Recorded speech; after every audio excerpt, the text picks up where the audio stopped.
Hello, everyone. My name is indeed Bredehoft. I'm a machine learning engineer at ZAMA, and more specifically in the Concrete ML team. So today I'm going to present how to combine fully homomorphic encryption with federated learning for private inference. So what does fully homomorphic encryption, and I will explain what it is afterwards, have in common with federated learning? Well, obviously, it's going to be privacy, data security. As you all know, of course, Flower enables federated learning, offers a way to use federated learning for private training. But that's not the only way we can add privacy on such use cases. We also have some concerns on the inference phase. Using private inference with fully homomorphic encryption, we can add this new layer of security that I will explain. We actually heard a bit of talks yesterday. If you've been there, we talked about differential privacy when we deploy models. So this is somewhat linked with what I'm going to explain. But basically, here, I'm going to present our tool, Concrete ML, which is built by ZAMA. Everything you're going to see is actually open source, so you can actually see what we've done and try to use it. And it's compatible with federated learning. So yeah, let's dive in.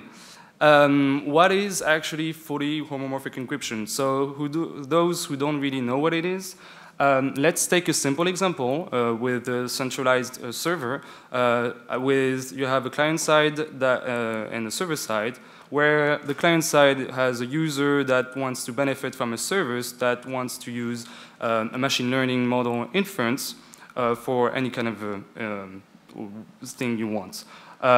This user has some data.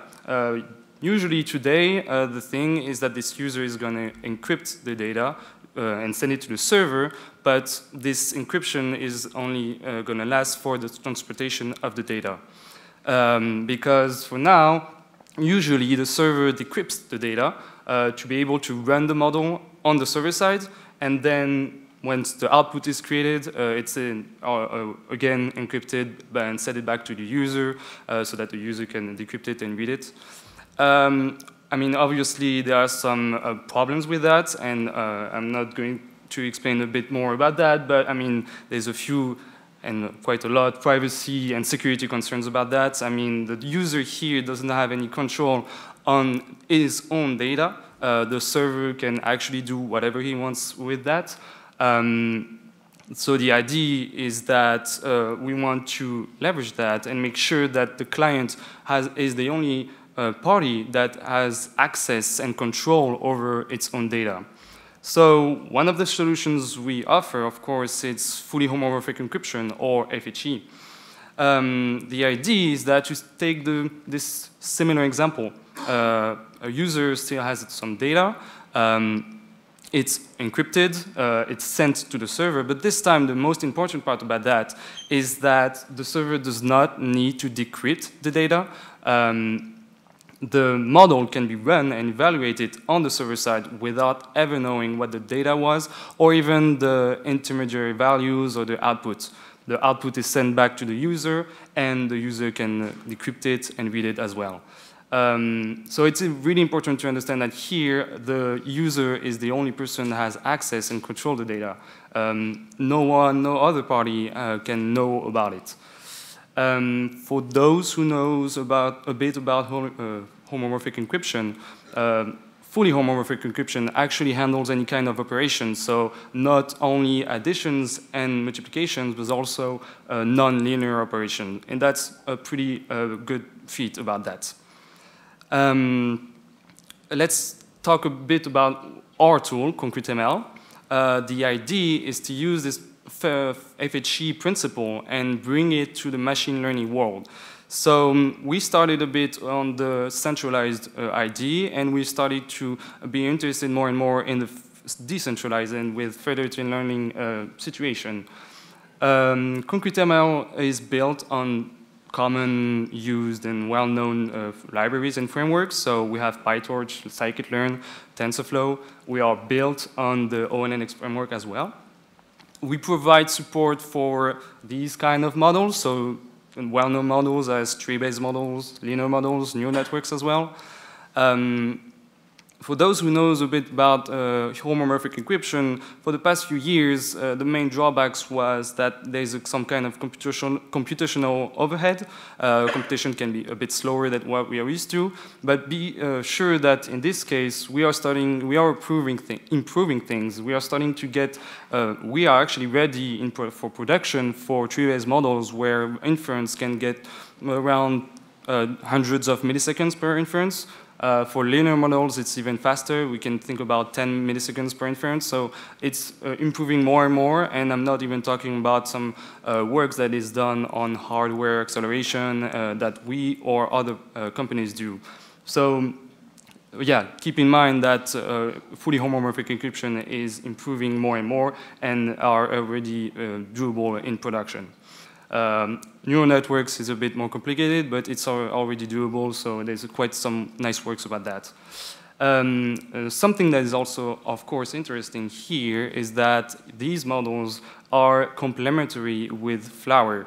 I'm going to show you how afterwards, but each one of them is able to be used, to be trained with Flower and then loaded in ConcreteML. But before that, just let me show you a bit how the API works on ConcreteML. So if you know about scikit-learn, it's very similar to what any data scientists are used to. So here are a few examples for logistic regression or XGBoost classifier. There's a few parameters more than that. You will have to compile your model after training it. But basically, you get the idea. It's very simple. There's no need to know about any cryptographic knowledge. We are mostly based on data science stuff. The crypto knowledge is optimized under the hood. And also, we provide some tools to develop and debug with like some simulation for FHE. For FHE computations, but of course you can execute using FHE as well. Talking about Flower, how can we use this API and combine Flower with ConcreteML? So again, all the examples you're going to see are accessible on our GitHub repository, so it's all accessible and you can try it on your own. So here is an example where you have already trained your model, or at least the last part is the server side, where you train your model using Flower with a logistic regression scikit-learn model. Once your server has trained, well, it's very simple. It's using a one-liner. You can load the model directly in ConcreteML, as seen here. As I said, you need to compile it afterwards. And that's pretty much it. You basically have a ConcreteML model, and you save the necessary files for production, but that's it. Then you are able to use it for private inference in ConcreteML. Just to show how it works, that's a way to do it. It's simplified, of course, but here's the typical setting I was explaining before. You have a client side, so here the client side is really when you deploy your model, it's during the inference phase, I insist. So the client side is really the client, the user that has data that wants to benefit from the server's inference and that will send only encrypted data. So the client side here only needs to first generate the private keys that is needed for the evaluation, and then, of course, encrypt the inputs that it wants to use. Once this is sent to the server uses that, runs the inference, and then sends the encrypted outputs to the client. And afterwards, the client receives this encrypted output, the output can be decrypted, and the user has his result. What can actually FHE bring to federated learning model? Well, as I explained first, it's private inference, but why would you do private inference for that? I mean, we've talked a bit about that today, actually, with yesterday for differential privacy, for example. there's some issues where, well, the model parameters can be misused, or can be, there's some attacks where having access to the model parameters can be very bad for any kind of attacks like inversion models or stuff like that. Keep in mind that using private inference with FHE, the model parameters stays on the server. There's no need to deploy the model parameters to any clients when you are in the inference phase. So that's why. There's also an idea of intellectual property. In some cases, the server, or the one that owns the model, doesn't want to deploy all the parameters to all client parties, so they can keep it on the server side and then just ask for user to send encrypted data, and that's it. Of course, we talked about it today, secure aggregation, fully homomorphic can be used for that. Basically, one of the things that FHE can add to that is that it, as I said before, it allows to compute any kind of operations, so not only additions, but also any nonlinear operations. So that's very interesting to it. This is not possible with ConcreteML for now, because it requires some collaborative tools today, and we are working on it for now. But it's an interesting property, and we are delighted to talk about it more afterwards. And there's actually a good paper just here talking about secure aggregation with fully homomorphic encryption as well, so feel free to check it out as well. But going back to ConcreteML, so as I said, we are focusing on inference, private inference, but not only. We have also works for secure collaboration, so secure aggregation could be one of them, but we can generalize this to any kind of situations where you have multi-party that wants to well, work together without actually sharing the data. So it's more of a generalized thing about that, so very interesting stuff. We already had some work with private training. So here is really training a model. So we have examples with logistic regression where the weights are also encrypted, not only the data, but the weights as well. So it's an ongoing work as well. And finally, we work a bit with large language models because it's, of course, a hot topic. And we provide some kind of hybrid solutions that can actually bring some IP protection as well. So if you're interested, of course, I invite you to check out our Hugging Face spaces or our examples found in the repository. So yeah, again, feel free to check out our repository at ZAMA on GitHub. Also, you can ask us questions on the FHE.org server. And yeah, thanks a lot, and feel free to ask some questions.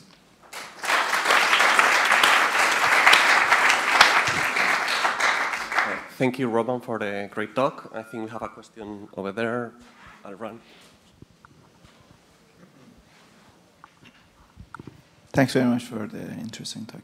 So have you thought how to extend it to multi-client setting? Because in the example you mentioned, there's one client. It can generate the key itself, but in the case where we have got multiple clients, then they can't share the keys easily, and even if they share the keys, they can collude with the server, and as you know, we're going to have problems. And we won't have any privacy, unless you use multi-key fully homomorphic encryption, which is very computationally expensive. So have you thought about how to extend that? So for collaborative computations, as I said, we are still working on it. There is, with fully homomorphic encryption, what we call threshold decryption. That enables multi-party and key sharing, and then when the result is also going to be shared as well.